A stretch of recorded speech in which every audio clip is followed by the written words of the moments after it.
What's going on, guys? Oh my Godzilla back here with a really exciting Godzilla figure review, guys. Today taking a look at the Super 7 poster version of the Godzilla 1954. Let's jump right in.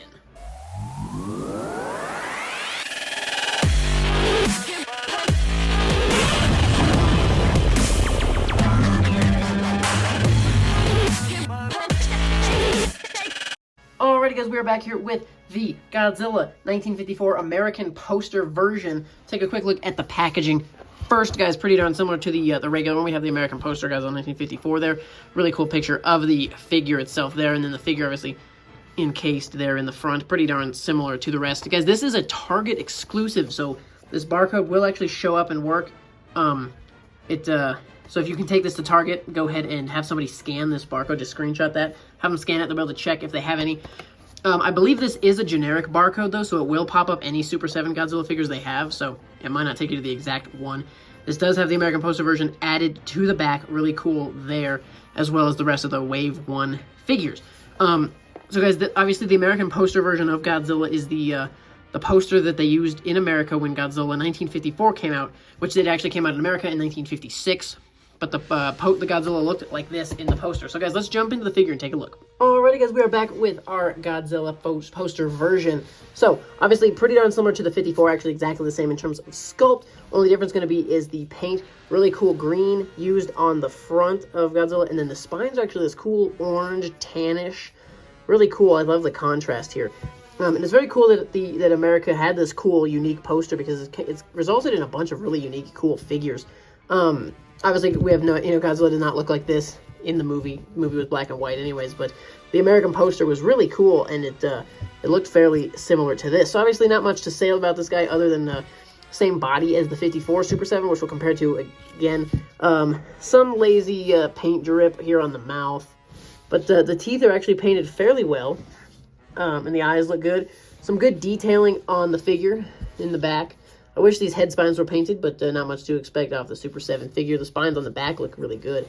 Down to the tail, they did paint all the way down, which is very respectable. I'm glad they did that. The claws, both hands and feet, unfortunately did not see any much of a paint. It almost looks like they're a little different, but it might just be because the texture is different.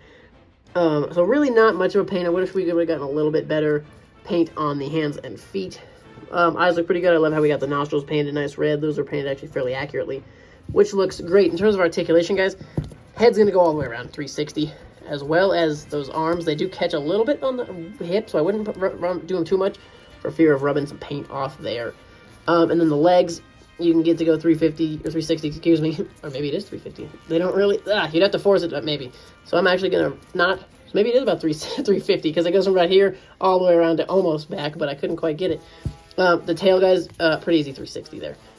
Cool little underpaint. It is cool how they painted the bottom of the tail. Kind of has this green from the chest, the lighter green, go over. So definitely pretty good on this figure. This guy runs you about, I think it runs you about 16 bucks at Target again. I will link it below. However, that link has never actually been in stock. It says in store only, but there is a link. So if you feel like not going into the store, you can save that link and see if you're able to ever get this figure on Target.com, guys. Moving into some comparisons really quick. There's the 54, obviously pretty much the exact same everything. Though the face actually is, maybe they did do a different face sculpt actually. I didn't notice it till getting them right next to each other, but the face is a little different actually. Okay, so an update, guys. The neck and face are a little thinner. My mistake for that, and he is actually a little taller. So the American poster version, slightly different, guys. My mistake. This is a learning moment for all of us. So there he is, a little bit different in the face sculpt. That's actually very interesting to me. See if I can get this guy to refocus. There's from the side, obviously the neck is a little thinner. The body, I think, is pretty much identical. I'm trying to find any differences here. Body and tail look the same. Spines look the same, except for the color. But that is cool to know there's a different face. So different facial sculpt in the American poster version. That is news to me. I apologize for the mix-up there, guys. Figuring it out on the fly here. So there's your differences in the 54. Same body, slightly different face. Just in terms of a couple sizings, guys. He's going to scale pretty well with the Super 7s. This is the Rodan glow-in-the-dark version. So he scales just fine with the rest of your Super 7s, guys. And I also grabbed the Mezco Destroy All Monsters Baragon, just to give you a feel for how they stack up. pretty darn similar in height there as well. Not too bad of a scaling if you wanted to scale the Super 7s with the Mezco. They do scale fairly well. Last one I wanted to grab, this is from the 60th anniversary Bandai set that they did the little minis. Godzilla 2004 are going to be a little smaller. So these guys, the Bandais are definitely a little bit on the smaller side. Obviously, the Super 7s are a kind of unique, weird design. So in terms of their detailing and whatnot, they're not really going to sit well with anybody aside from the other Super 7 figures. But cool to know you can kind of size them with the rest of some other of your collection if you so desire. But guys, anyways, like I said, use that barcode, screenshot it, have a Target employee scan it. They will be able to look up if they have any Godzilla Super 7 figures in the store.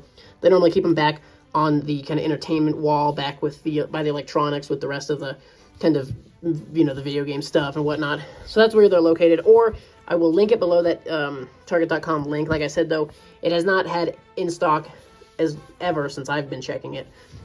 So I think supposedly right now the only way to get it is in stores.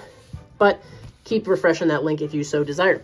Guys, I definitely recommend this guy, especially now that I know his face is indeed a little bit different from the 1954. Definitely cool to have a new sculpt up there. Really unique colors. I love the paint job on this guy. Definitely glad to have picked him up at my Target that he finally came in stock at, guys. This has been Super 7's American Poster Godzilla 1954. Let me know your thoughts in the comments below, guys. Thank you so much for watching. Stay tuned for more, and we'll see you in the next one.